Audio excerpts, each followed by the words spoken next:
English Grammar, Lesson 6. Topic: Verb tenses. Our focus will be on the present perfect and the present perfect progressive.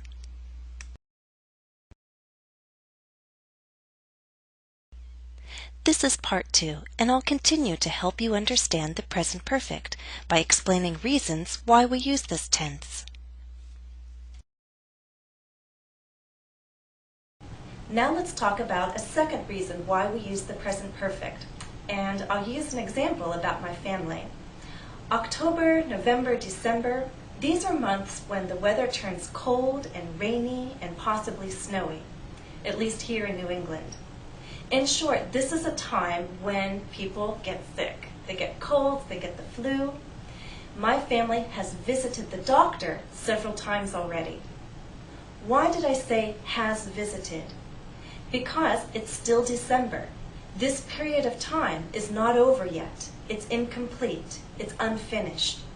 So to talk about an unfinished period of time, we can use the present perfect. There may be more visits to the doctor within this period of time. Once again, a second reason for using the present perfect is to express an unfinished period of time. The action likely happened repeatedly in the past, and the present perfect suggests that the action may happen again in the future. Before we consider the two examples below, let's look at the timeline. The period in question begins in the past, continues to the present, and possibly extends to the future. It's an open or unfinished period of time. First example. My family has visited the doctor several times already. There were visits in the past, and there may be more in the future. Second example. The topic has been requested many times. There were requests for this topic in the past, and there may be more requests in the future. And if there are, I'll tell these new viewers to watch this lesson. Sometimes it's easier to understand one verb tense when you contrast it with another. I said that my family has visited the doctor several times already. The year is not over yet. There are a few more weeks before the end of the year. So there may be more visits to the doctor. It's an unfinished period of time. But what about last year, 2007? 2007 is over and done with. It's a complete period of time. So I can say that last year we only went to the doctor 2 times. Went. We went to the doctor 2 times in 2007. 2008, we've visited the doctor several times already. Have visited, because 2008 is not over yet. So when we contrast these two tenses, we see that the present perfect expresses an unfinished or open period of time. The simple past expresses a finished or closed period of time. Now try again to understand the difference through these two examples. Using the present perfect, my family has visited the doctor several times already this year. This year is 2008. It's not over.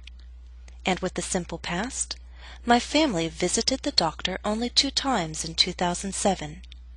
2007 is a closed period of time. Now let me tell you about a third reason why we might use the present perfect, and I'll use my work as an example. Some of you may know that I don't just post videos here on YouTube. I write material for English language learners and for teachers of English as a second or foreign language. I've written several textbooks, a few in Russia and some here in the United States.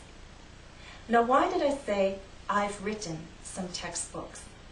Well, because it's not really important for me to tell you the dates of publication. I said I've written because I'm talking about the general past, an unspecified past. I don't need to be specific about the times that I wrote these books. I'm just telling you that these are things that I did in the past. I've written textbooks. I could also add, though, that that statement implies that there's a hope I will write more. It's similar to the sentence, my family has visited the doctor several times already. Just as there may be more visits to the doctor, there may be more textbooks in the future, I hope. Again, a third reason why we might use the present perfect is to talk about general experience in the past or past actions at unnamed or unspecified times. Consider these two examples. In both cases, I'm speaking in general about my professional experience. The first, I've written some textbooks. The second, I've taught private and group classes.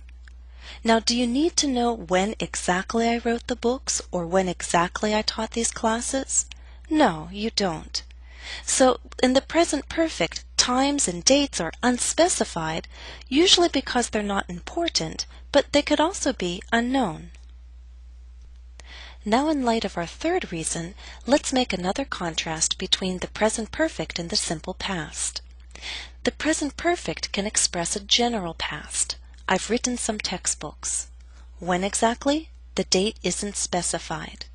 With the simple past, we name specifics. My first book came out in 2000. So as soon as we have a specific date and we can show a point on a timeline, we need to use the simple past, not the present perfect.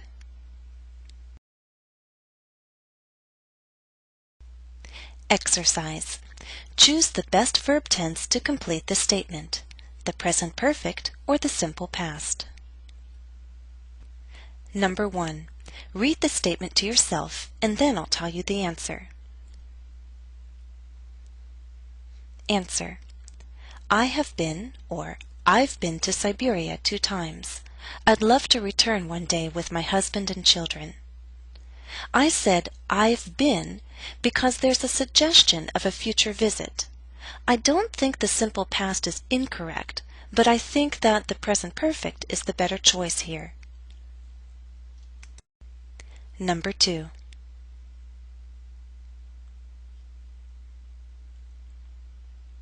Answer. I won't be able to return to my hometown of Pittsburgh before the end of the year, but I saw my parents back in May and again in October. The only choice here is the simple past, I saw.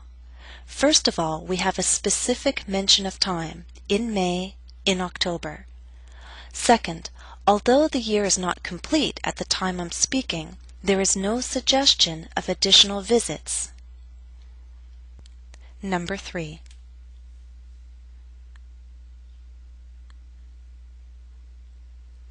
Answer. My husband and I have traveled abroad. We were in Belgium in 2001 and we loved it. We talk about going back there one day. The first sentence uses the present perfect.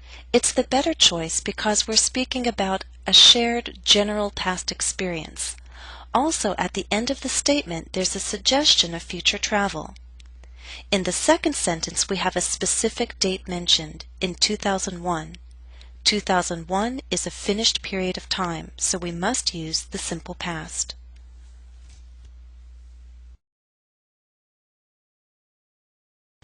I hope you've understood everything so far. Please go on to the next part of this lesson. This is the end of part 2. Be sure to catch part 3. There's more to talk about, such as adverbs of time, questions, and forming the negative. I'll see you there.